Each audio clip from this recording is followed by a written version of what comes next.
بھائی آپ سے مہمان ملنے آئے ہیں.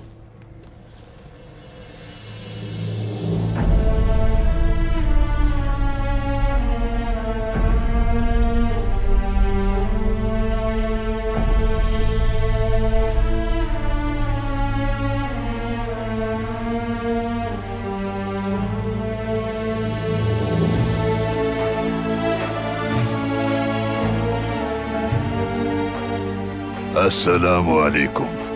وعلیکم السلام. وعلیکم السلام.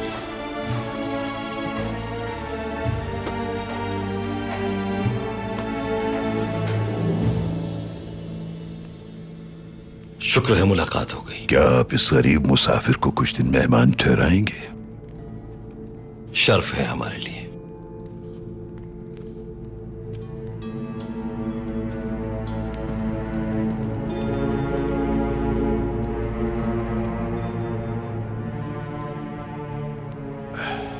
پیدل سفر مشکل ہوتا ہے، لیکن صراط مستقیم کا سفر اور بھی مشکل ہے.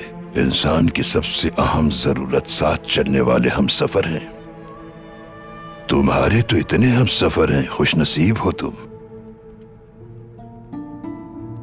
رب کریم نے سورہ آل عمران میں فرمایا ہے کہ اے ایمان والو، اللہ کے رستے پر آنے والی مشکلات پہ صبر کرو.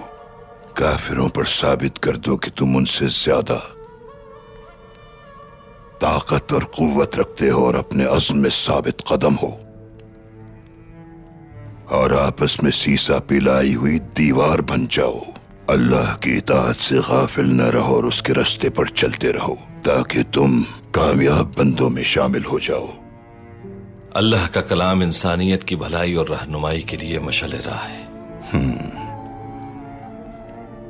اللہ نے ہماری رہنمائی کے لیے کلام پاک نازل فرمایا، لیکن مسلمان اس کی تعلیمات سمجھنے اور اس پر عمل کرنے سے قاصر ہیں. حالانکہ اللہ اپنی کتاب میں فرماتا ہے آسمانوں اور زمینوں کو بنانے میں، دن سے رات اور رات سے دن کے بدلنے میں، اور ان کے طویل اور مختصر ہونے میں اللہ کی قدرت اور عظمت کی بہت سی نشانیاں موجود ہیں، اور ان نشانیوں کو صرف صاحب عقل و دانش ہی پہچان سکتے ہیں. اللہ سے دعا ہے کہ وہ ہمیں اپنے نیک بندوں میں شامل فرمائے. انشاءاللہ. رب کریم کلام پاک میں اپنے نیک بندوں کے لیے فرماتا ہے اللہ نے ان کی دعاؤں کو قبول کر کے ان کی عبادتوں کا صلہ عطا فرمایا ہے، چاہے وہ مرد ہو یا عورت. وہ کسی کی بھی دعا کو رد نہیں فرماتا. وہ جنہیں ایمان لانے کی پاداش میں ان کے گھروں سے بے دخل کر دیا جاتا ہے، وہ جن پر ظلم کیا جاتا ہے، اور وہ جو کافروں سے جنگ کرتے ہیں پھر حق کی راہ میں شہید ہو جاتے ہیں، اللہ ان کی بخشش فرمائے گا اور اپنے نیک بندوں میں شامل کرے گا. مزید یہ کہ انہیں جنت الفردوس میں داخل فرمائے گا جہاں چشموں کی فراوانی ہوگی، جسے وہ اللہ کی طرف سے انعام کے طور پر حاصل کریں گے.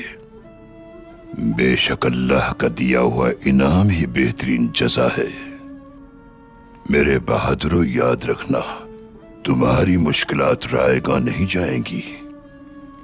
وقت آنے پر بہترین صلہ تمہارا منتظر ہے.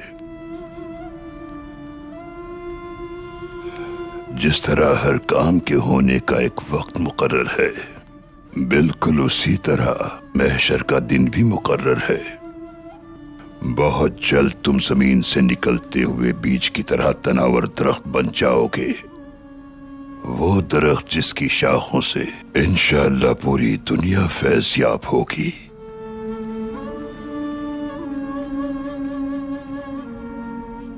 اتنے دشمنوں، اتنے ظالموں کے ہوتے ہوئے ہم کس طرح طاقتور ہو پائیں گے؟ رب کریم نے سورہ آل عمران میں ایک اور جگہ فرمایا ہے مشرکین کی دنیاوی عیش و عشرت اور ترقی سے غلط سوچ کی طرف راغب نہیں ہونا چاہیے، کیونکہ ان کا یہ دنیاوی آرام عارضی ہے اور جلد ختم ہو جانے والا ہے، اور ان کا ٹھکانہ جہنم ہے، اور وہ بہت خوفناک جگہ ہے.